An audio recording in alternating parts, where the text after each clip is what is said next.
প্রিয় দর্শক শ্রোতা, 2026 সালে শবে বরাত 4 ফেব্রুয়ারি। এই পবিত্র শবে বরাতের রাতে 12 রাকাত নামাজ পড়ার সহি নিয়ম ও 11টি আমলের কথা বলবো। প্রিয় দর্শক, ধীরে ধীরে চলে আসতেছে পবিত্র শবে বরাত। নবীজি সাল্লাল্লাহু আলাইহি সাল্লাম এ রাত সম্পর্কে বলেছেন, 14 শাবান দিবাগত রাত যখন আসে তখন তোমরা এ রাতে ইবাদত বন্দিগিতে কাটাও এবং দিনের বেলায় রোজা রাখো, কেননা এদিন সূর্য হস্তের পর আল্লাহ রাব্বুল আলামিন দুনিয়ার আসমানে নেমে আসেন এবং বলতে থাকেন, কোনো ক্ষমা প্রার্থী আসো কি আমি ক্ষমা করব? কোনো রিজিক প্রার্থী আসো কি রিজিক চাও আমি রিজিক দেব? আসো কি কোনো বিপদগ্রস্ত আমি তাকে বিপদ থেকে উদ্ধার করব? কেউ কি আসো রোগগ্রস্ত, রোগ থেকে শিফা চাও আমি রোগ থেকে মুক্ত করব? এভাবে আল্লাহ তাআলা ভোর পর্যন্ত আমাদেরকে বিভিন্ন প্রয়োজনের কথা উল্লেখ করে ডাকতে থাকেন। বলুন না সুবহানাল্লাহ। পবিত্র শবে বরাতের রাত্রিতে ইখলাসের সঙ্গে যদি যত বেশি ইবাদত করা যায় ততই ভালো। যে কোনো গুনাহ ও হিংসা বিদ্বেষ থেকে বেঁচে থাকাও ইবাদত কবুল হওয়ার মাধ্যম। এখানে শবে বরাতের বিশেষ ফজিলতপূর্ণ 11টি আমল আপনাদেরকে বলে দেব এবং 12 রাকাত নামাজ কিভাবে আদায় করবেন তাও বলে দেব ইনশাআল্লাহ। আজকের আলোচনাটি প্রত্যেকের জন্য খুবই উপকারী হবে।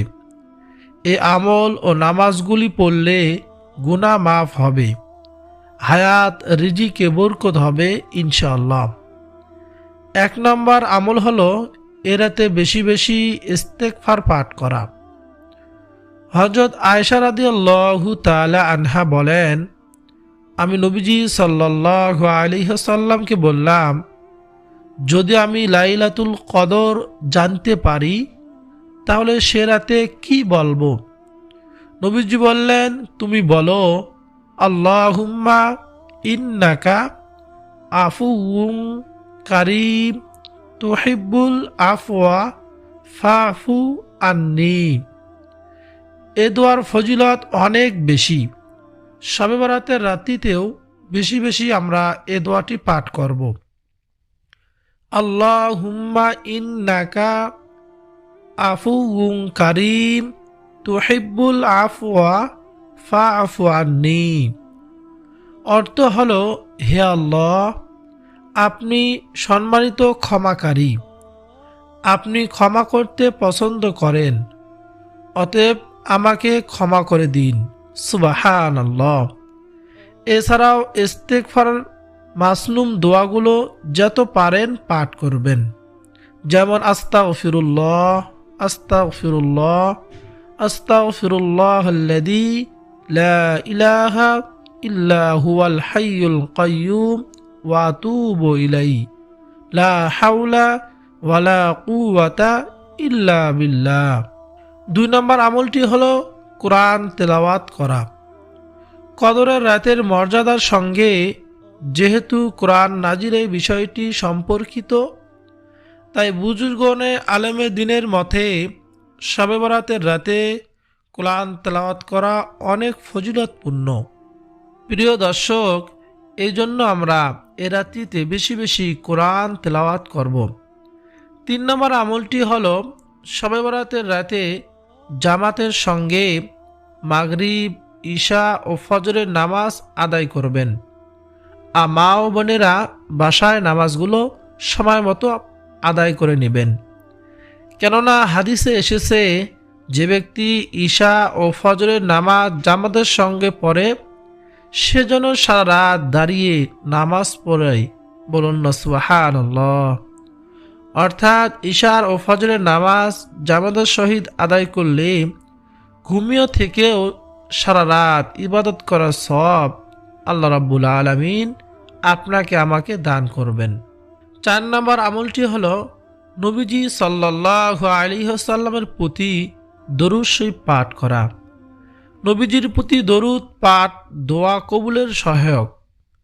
এক হাদিসে নবীজি সাল্লাল্লাহু আলাইহি ওয়াসাল্লাম বলেছেন, যখন কেউ দোয়া করবে সে যেন তার পবিত্র প্রতিপালকের প্রশংসা ও আমার প্রতি দরুদ ও সালাম পেশ করে দোয়া আরম্ভ করে, তারপর যা ইচ্ছা প্রার্থনা করে। আর এক হাদিসে এসেছে, নবীজি সাল্লাল্লাহু আলাইহি ওয়াসাল্লামের উপর দরুদ না পড়া পর্যন্ত যে কোনো দোয়া আকাশে আটকিয়ে থাকে, তার দোয়া কবুল হয় না। এজন্য শবে বরাতের রাত্রিতে যে দোয়া কবুল করাতে চাই, আমরা বেশি বেশি আল্লাহ রসুল সাল্লাল্লাহু আলাইহি ওয়াসাল্লামের উপর দরুদ পাঠ করব। সব থেকে ছোট দরুদগুলো হলো সাল্লাল্লাহু আলাইহি ওয়াসাল্লাম, আমরা সকলেই পারি, অথবা আল্লাহুম্মা সাল্লি ওয়া সাল্লিম আলা নাবিয়িনা মুহাম্মদ। আর পারলে দরুদ ইব্রাহিম আমরা পাঠ করার চেষ্টা করব ইনশাআল্লাহ। 5 নম্বর আমল হলো দান সদকা করা। সদকা আল্লাহ সুবহানাহু ওয়া তাআলার রাগ প্রশমিত করে। দানশীল ব্যক্তিকে আল্লাহ তাআলা বিশেষভাবে দয়া করেন। সর্বোপরি জাহান্নামের আগুন থেকে বাঁচার অন্যতম মাধ্যম হলো দান সদকা করা। রাসূলুল্লাহ সাল্লাল্লাহু আলাইহি ওয়াসাল্লাম বিভিন্নভাবে দান সদকার প্রতি উৎসাহিত করেছেন। এক হাদিসে নবীজি সাল্লাল্লাহু আলাইহি ওয়াসাল্লাম বলেছেন, খেজুরের একটি অংশ দান করে হলেও তোমরা জাহান্নামের আগুন থেকে বেঁচে থাকার চেষ্টা করো। বুখারী শরীফের হাদিস। বলুন না সুবহানাল্লাহ। প্রিয় দর্শক, এ তো গেল 5 নম্বর আমল, বেশি বেশি দান সদকা করব এই রাত্রিতে। 6 নম্বর আমল, বাবা মা ও মৃতদের জন্য দোয়া করা। জীবিত মৃত সকল মুসলমানদের জন্য দোয়া করা অনেক বড় নেক আমল। এতে কোটি কোটি নেকি আপনার আমল নামায় যোগ হয়। বলুন না সুবহানাল্লাহ। আমরা এ বলে দোয়া করতে পারি, রব্বানা গফিরলি ওয়ালি ওয়ালিদাইয়া ওয়ালিল মুমিনিনা ইয়াউমা ইয়াকুমুল হিসাব। অর্থ হলো, হে আমার রব, আমাকে, আমার পিতামাতাকে এবং সব ঈমানদারকে আপনি সেই দিন ক্ষমা করে দিন যেদিন হিসাব কায়েম করা হবে। সূরা ইব্রাহিম আয়াত নং 41।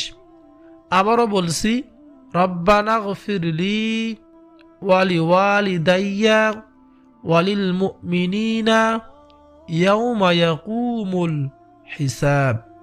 এই দোয়াটি আমরা এ রাত্রিতে মুনাজাত ধরে আমরা পাঠ করব ইনশাআল্লাহ। 7 নম্বর আমলটি হলো বিগত কাজা নামাজগুলো আদায় করা। শবে বরাতের রাতে বুদ্ধিমানের মতো একটি আমল হলো কাজা নামাজ আদায় করা।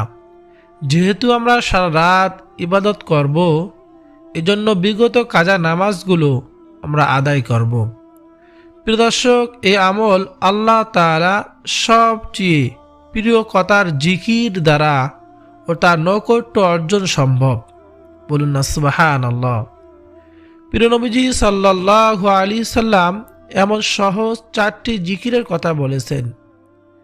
এই 4টি জিকির ভিডিও শেষে আপনাদেরকে বলে দেব। জিকিরের মাধ্যমে কলব পরিষ্কার হয় এবং ঈমান বৃদ্ধি পায়। আমরা নামাজ আদায় করার ফাঁকে ফাঁকে এই 4টি জিকির করব আল্লাহ তাআলা নৈকট্য অর্জনের জন্য। আল্লাহ এবং তার রাসূল সাল্লাল্লাহু আলাইহি ওয়াসাল্লামের প্রিয় 4টি জিকির আপনাদেরকে ভিডিও শেষে বলে দেব। হযরত আলী রাদিয়াল্লাহু তাআলা আনহু বলেন, রাসূলুল্লাহ সাল্লাল্লাহু আলাইহি ওয়াসাল্লাম বলেছেন, যখন মধ্য শাবানের রাত আসে তখন তোমরা এ রাতে দাঁড়িয়ে নামাজ পড়ো এবং পরের দিন রোজা রাখো।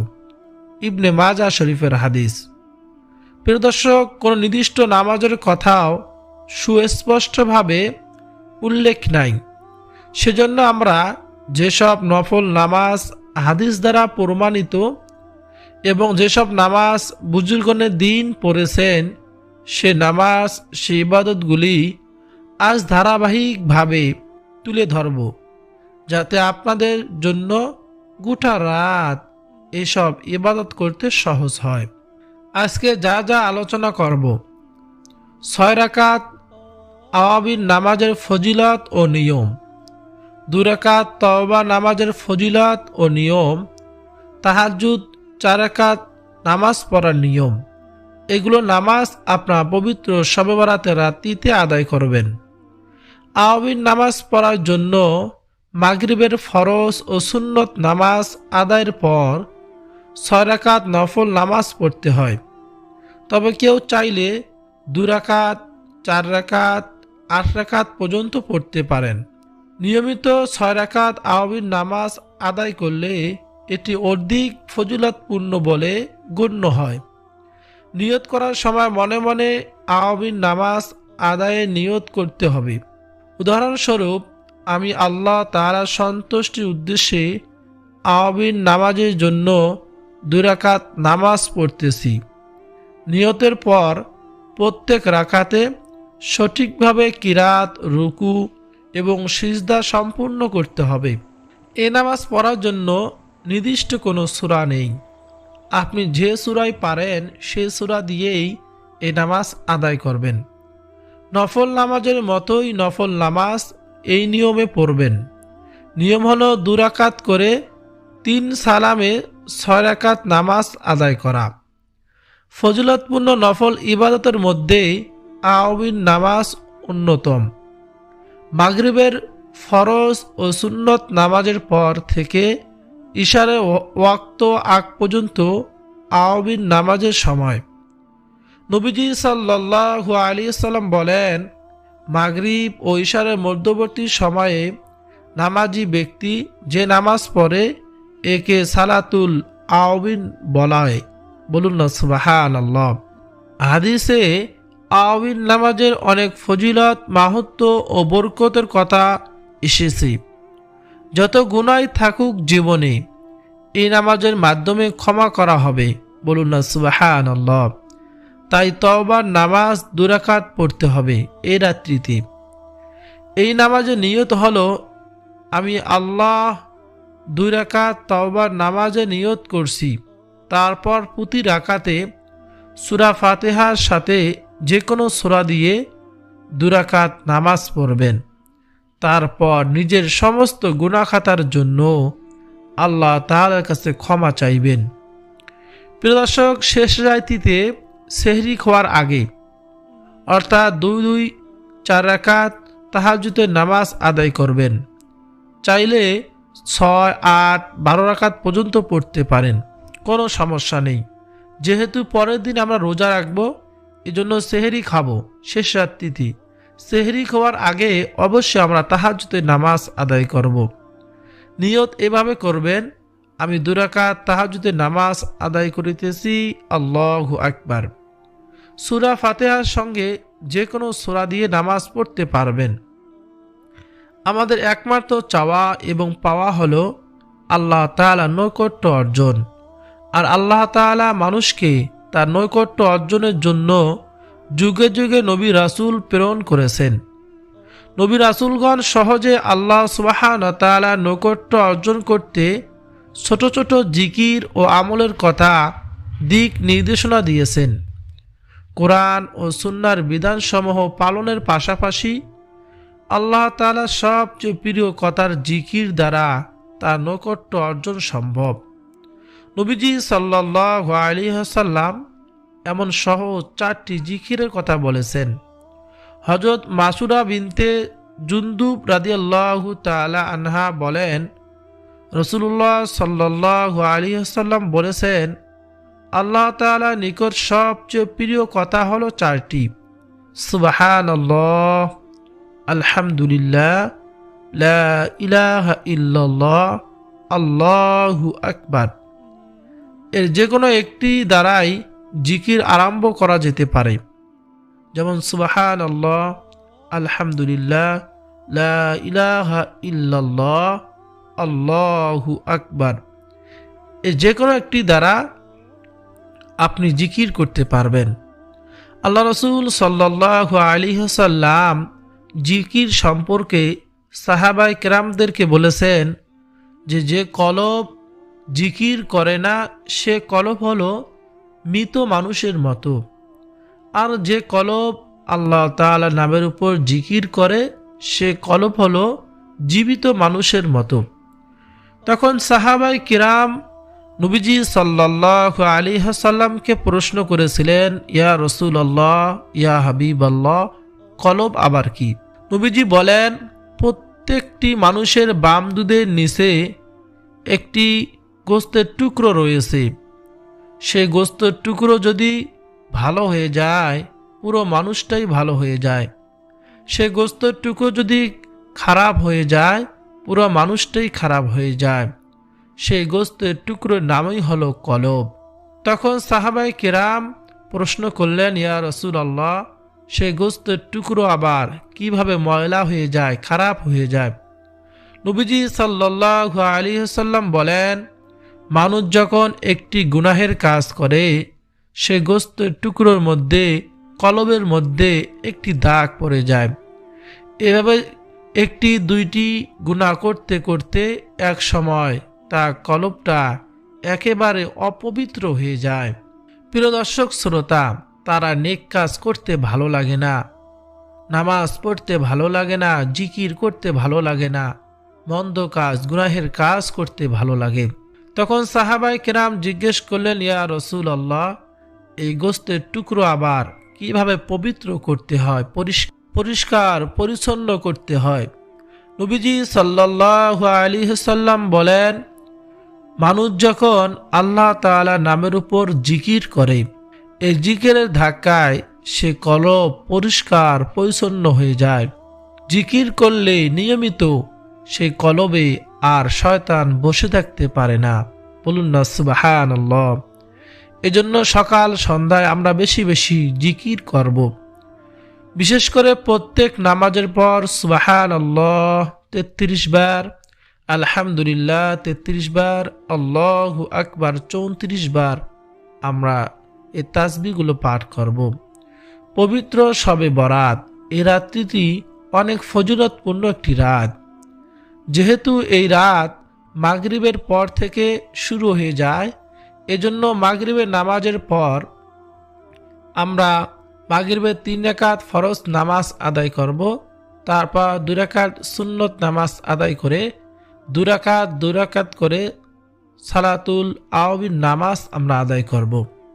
তারপর ইস্তেগফার, আস্তাগফিরুল্লাহ, জিকির আজগার করে দরুদ শরীফ পাঠ করে আমরা ২ হাত তুলে আল্লাহ তাআলার কাছে নিজের সমস্ত গুনার কথা স্মরণ করে, ভুল স্বীকার করে, চোখের পানি ছেড়ে দিয়ে আল্লাহ সুবহানাহু ওয়া তাআলার নিকট দোয়া করব।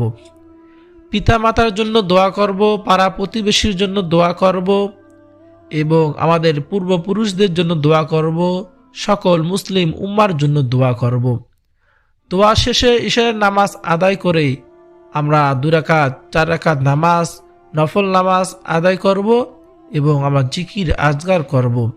যেমন আপনি কিছুই পারেন না, সুবহানাল্লাহ তো পাঠ করতে পারেন, আলহামদুলিল্লাহ পড়তে পারেন। আপনি কোরআন তেলাওয়াত করতে পারেন না, আপনি সূরা পারেন, কুল হুয়াল্লাহু আহাদ বারবার এই সূরাটি পাঠ করেন। ইন্না আতাইনাকাল কাউসার এই সূরাটি পারেন, বারবার পাঠ করেন। প্রিয় দর্শক, এভাবে আমরা সারা রাত জিকির আজকার, নামাজ, কোরআন তেলাওয়াতের মাধ্যমে রাতটি আমরা অতিবাহিত করব এবং বেশি বেশি আল্লাহ সুবহানাহু ওয়া তাআলার কাছে দোয়া করব। আল্লাহ তাআলা যেন এই রাত্রি ওসিলায় আমাদের দোয়াগুলো কবুল করেন। আল্লাহ রাসূল সাল্লাল্লাহু আলাইহি ওয়াসাল্লাম বলেছেন, এই রাত্রিতে আল্লাহ তাআলা পৃথিবীর নিকটতম আকাশে নেমে আসেন এবং বলতে থাকেন। আমি হাদিসটি শুরুতে বলেছি, কে আসো ক্ষমা প্রার্থী, আমার কাছে ক্ষমা চাও। আল্লাহ তাআলার কাছে এই রাত্রিতে ক্ষমা চাইলে আল্লাহ তাআলা ক্ষমা করে দেবেন। রোগ থেকে শিফা চাইলে রোগ থেকে শিফা দিবেন। রিজিকের ব্যবস্থা বাড়াইয়া দিবেন, রহমত দান করবেন। হায়াতে রিজিকে বরকত দিবেন, যা চাইবেন তাই পেয়ে যাবেন ইনশাআল্লাহ। কিন্তু আপনার আমল আল্লাহ তাআলাকে সন্তুষ্টির জন্যই করতে হবে। প্রিয় দর্শক, ধীরে ধীরে চলে আসতেছে পবিত্র শবে বরাত। এখন থেকে আমাদের প্রস্তুতি গ্রহণ করতে হবে। নারী পুরুষ উভয় আমরা এখন থেকে এই আমলের ব্যাপারে জানবো, নামাজগুলো শিখবো, নামাজের ব্যাপারে জানবো, যেন ওই রাত্রিতে ইবাদত করতে কোনো অসুবিধে না হয়। আমাদের সব আমল এবং নামাজগুলো যেন জানা থাকে, কোনো ভুল যেন না হয়। এই জন্য আমরা এই ভিডিওগুলো শুরু থেকে শেষ পর্যন্ত দেখব। এরকম শবে বরাতের ভিডিও এবং মাহে রমজান চলে আসতেছে, তা গুরুত্বপূর্ণ আমল এবং কোনো বিষয় জানার জন্য অবশ্যই আপনি আমার এই চ্যানেলটি সাবস্ক্রাইব করে পাশে থাকা বেল বাটনটি অন করে রাখবেন। আর ভিডিও থেকে লাইক দিবেন, ভিডিওটি শেয়ার করে ছড়িয়ে দিবেন, কমেন্টে আমিন লিখে দোয়ার সঙ্গে শরিক থাকবেন।